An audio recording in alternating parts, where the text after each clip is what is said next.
जय जय शङ्कर हर हर शङ्कर जय जय शङ्कर हर हर शङ्कर जय जय शङ्कर हर हर शङ्कर जय जय शङ्कर हर हर. பொது வாழ்க்கை தெய்வத்தின் குரல் 4ஆம் பாகம். உத்தரமேரூர் உத்தம தேர்தல் முறை. சொந்த சர்க்காரின் அத்துமீறல். ஆக துருக்க வெள்ளைக்கார ஆட்சிகளில் கூட நம் சாஸ்திர சம்மதமாகவோ சாஸ்திர சம்பந்தமுள்ளதாகவோ நிர்வாகம் நடக்காவிட்டாலும் அதை அப்பட்டமாக மீறும்படி இந்து சமூகத்தை கட்டாயப்படுத்தி இராஜாங்க சட்டம் செய்வதென்பது இல்லை. இந்த மகா பெரிய அத்துமீறல் தம்முடைய சொந்தமான ஸ்வதந்திர சர்க்காரால்தான் செய்யப்பட்டு வருகிறது. தேச சுதந்திரம் என்று சொல்லிக்கொண்டே தங்களுடைய சொந்த வாழ்க்கை முறை, எண்ணப்போக்கு எல்லாவற்றையும் வெள்ளைக்கார வழிக்கு பரதந்திரமாக்கிவிட்டவர்கள் நடத்தும் குடியரசின் ரூபம் இப்படி இருக்கிறது. மத சம்பந்தமில்லாத செக்யூலர் ராஜாங்கம் என்று பேர். ஆனாலும் கிறிஸ்துவ மதம், துருக்க மதம் ஆகியவற்றை சேர்ந்தவர்கள் அவர்களுடைய மத சம்பிரதாயங்களின்படியே செய்ய பூரண சுதந்திரம் தந்திருக்கிறதே தவிர, இந்துக்கள் என்று வரும்போது மட்டும் அவர்களுடைய மத கொள்கைகளை பாதிக்கும்படியாக என்ன வேண்டுமானாலும் செய்யலாம் என்றே சட்டங்கள் வகுத்து வருகிறார்கள். இப்போது நடக்கும் செக்யூலரிசம் என்பது ஹிந்து சாஸ்திரங்களை மீறுவது, அவற்றின் மரியாதையை கெடுப்பது என்பதுதான்.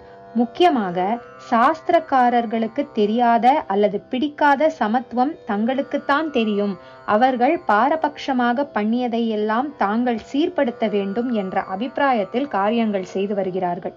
கோபித்துக் கொண்டு பிரயோஜனமில்லை. சாந்தமாக சாத்விகமாக எடுத்துச் சொல்வதுதான் நம் கடமை. ஈஸ்வரனை நம்பி அவனை பிரார்த்தித்து கொண்டு நம்முடைய பெரிய மரபையும் நாகரிகத்தையும் சீர்திருத்தம் என்ற பெயரில் சிதைத்து விட்டால் அப்புறம் லோகம் பூராவுக்கும் வழிகாட்டியாக இருந்த அது மாதிரியான ஒன்றை மறுபடி உண்டாக்கவே முடியாது என்பதை புதிதாக நிர்வாகத்துக்கு வந்திருப்பவர்களுக்கு நன்றாக விளக்கி சொல்ல வேண்டும். நல்ல வழிக்கு வருவார்கள் என்று நம்பி கோபதாபம் இல்லாமல் ஈஸ்வர ஸ்மரணையோடு சொன்னால் நிஜமாகவே வழிக்கு வருவார்கள். புது நிர்வாகம் சின்ன குழந்தையாய் இருக்கிறது. ஒரு குழந்தை எப்படி வீட்டு பெரியவரிடம் அவர் ஊருக்கே மதிப்பு வாய்ந்த ஸ்ரௌதிகள் என்றால் கூட சுவாதீனமாக போய் அவருடைய சிகையை பிடித்து குண்டலத்தை இழுத்து அவர் மேலேயே அசிங்கம் பண்ணி கூட விளையாடுமோ, அப்படித்தான் சொந்த சுவாதீனத்தின் மேல் நம்முடைய குழந்தை நிர்வாகஸ்தர்கள் பாரத தர்மத்தை பண்ணி கொண்டிருக்கிறார்கள் என்றும், 5 வயசாகி ஸ்கூலில் போட்டால் குழந்தை அடங்கி விஷயங்களை புரிந்து கொள்கிறது போல் இன்னும் கொஞ்சம் காலம் போனால் நாமும் விடாமல் வாத்தியார் பண்ணிக்கொண்டு தர்ம நியாயங்களை சொல்லிக்கொண்டே இருந்தால் சரியாகி விடுவார்கள் என்றும் நம்புவோம். ஆனாலும் தற்போது அவர்கள் பண்ணுவது தப்பான சாஸ்திரம் அல்லது சம்பிரதாயத்தை சரி செய்வதாக நினைத்து கொண்டு செய்கிற தப்புத்தான். சொத்து தகுதி பற்றி இதில் ஒரு அம்சமாகத்தான் சொத்து இருக்கிறவனுக்கு மட்டும்தான் சட்டசபை, நகர சபை ஆகியவற்றில் அங்கம் வகிக்க தகுதி உண்டு என்றால் அது ஒரு வெஸ்டட் இன்ட்ரெஸ்ட், ஒரு குறிப்பிட்ட கும்பலின் நலனை மட்டும் நிலைப்படுத்தும் பட்சபாத அக்கறை என்று கண்டனம் செய்து சகல ஜனங்களுக்கும் தகுதி உண்டு என்று பண்ணியிருப்பது. ஆனாலும் இப்போதும் அபேட்சகர் டெபாசிட் தொகை என்று ஒன்று கட்ட வேண்டும் என்று வைத்திருக்கிறார்கள். பொழுது போகாமல் எவன் வேணுமானாலும் தேர்தலுக்கு நின்றுவிடப்படாதே என்பதற்காக இப்படி வைத்திருப்பதாக சொல்லலாமாயினும், ஏழை இந்தியாவில் டெபாசிட் தொகைக்கு கூட வக்கில்லாமல் எத்தனையோ பேர் இருப்பார்கள் என்பதை பார்க்கும்போது இது இவர்கள் பெரிதாக சொல்கிற சமத்துவத்துக்கு விரோதமானதுதான். பொருள் இல்லாத ஒரு அபேட்சகன் டெபாசிட்டுக்காகவே ஒருவன் தயவை நாட வேண்டியதாகும். இதுவே கரப்ஷனுக்கும் பட்சபாத சலுகைக்கும் வழி திறப்பதாக ஆகலாம். வரி கட்டும் தன் சொந்த நிலம், சொந்த மனைக்கட்டில் வீடு முதலிய ஐவேஜி அபேட்சகருக்கு இருக்க வேண்டும் என்று விதி செய்த போது இந்த ஊழல் அம்சத்துக்கு இடமில்லை. குறைவான லஞ்சஹேது. மனுஷ ஸ்வபாவத்தை பார்த்தால் சொத்து சுதந்திரம் உள்ளவன்தான் லஞ்சம் வாங்குகிற வாய்ப்பு குறைச்சல். இப்படி நான் சொன்னால் நீங்கள் ஒப்புக்கொள்ளாமல் சண்டைக்கு வரலாம். பேராக ஆசாமிகளை காட்டி லட்சம் 10 லட்சம் என்று சேர்த்த பிற்பாடும் இவர்களெல்லாம் 2 கையாலும் வாங்கிக் கொண்டே இருக்கிறார்களே என்று கேட்கலாம். ஆனாலும் இப்படியே வாழ்க்கையே பணம்தான் என்று பணத்துக்காக பறக்கிற போக்கு நம்மிடையே ஏற்பட்டது சமீப காலத்தில்தான். ஆத்ம சம்பத்து தேய்ந்து கொண்டே வந்து அதே சமயத்தில் நூதனமாக போக்கிய பொருள்கள் கடைக்கு வருவதாகவும், பேப்பர் ரூபாய் என்றும் அதை லட்சம் கோடி என்று பேங்க் என்பதாக ஒன்றில் எவ்வளவு வேண்டுமானால் போட்டு வைக்கலாம் என்றும் ஏற்பட்ட பிற்பாடுதான் நம் ஜனங்களுக்கு பணமே குறி, பணம் சேர்ப்பதே வாழ்க்கை லட்சியம் என்று ஆனது.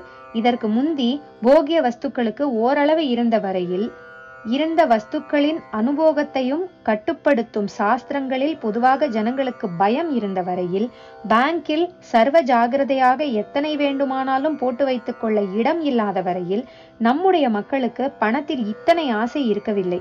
அதனால் பணக்காரர்கள் லஞ்சம் வாங்கும் வாய்ப்பு அப்போது ரொம்ப குறைவுதான்.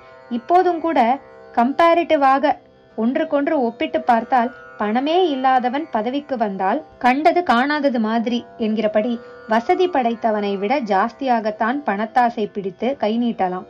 சமத்துவம் என்று சொல்லிக்கொண்டு இம்மாதிரியான நடைமுறை உண்மைகளை மறந்து தர்மத்துக்கும் நீதிக்கும் ஹானி செய்வது உச்சிதமல்ல. நம்முடைய சமத்துவ முறையிலேயே கேஷியர் மாதிரியான வேலைகளுக்கு செக்யூரிட்டி கட்ட வேண்டும் என்று வைத்துத்தானே இருக்கிறார்கள். அப்போது அந்த போஸ்டுக்கு ஏழை டிஸ்குவாலிஃபை தானே ஆகிறான். இது எப்படி சமத்துவம்? பணத்திலே புழங்குகிறவன் அவற்றை கையாடக்கூடும் என்ற நடைமுறை இயற்கையை இங்கே கருத்தில் கொண்டுதான் பொதுப்பணம் கையாடப்படக்கூடாதே என்பதற்காக இங்கே மட்டும் சமத்துவத்தை விட்டு கொடுத்து கையாடல் நேர்ந்தாலும் ஈடுகட்டும்படியாக செக்யூரிட்டி டெபாசிட் என்று ஒன்றை வைத்து ஒழுங்கு செய்திருக்கிறார்கள். பணத்தில் புழங்குகிறவன் கையாடல் செய்யக்கூடும் என்கிற மாதிரியான இன்னொரு யதார்த்த இயற்கைதான் ஜனங்களோடு புழங்குகிற ஒரு ஊர் சபைக்காரன் அவர்களிடம் லஞ்சம் வாங்கி கொண்டு அவர்களுடைய சுயநலத்தை பேணும்படியான சௌகரியம் ஏதாவது செய்து கொடுக்க கூடும் என்பதும். ஜெய ஜெய சங்கர, ஹர ஹர சங்கர, மகா பெரியவா சரணம்.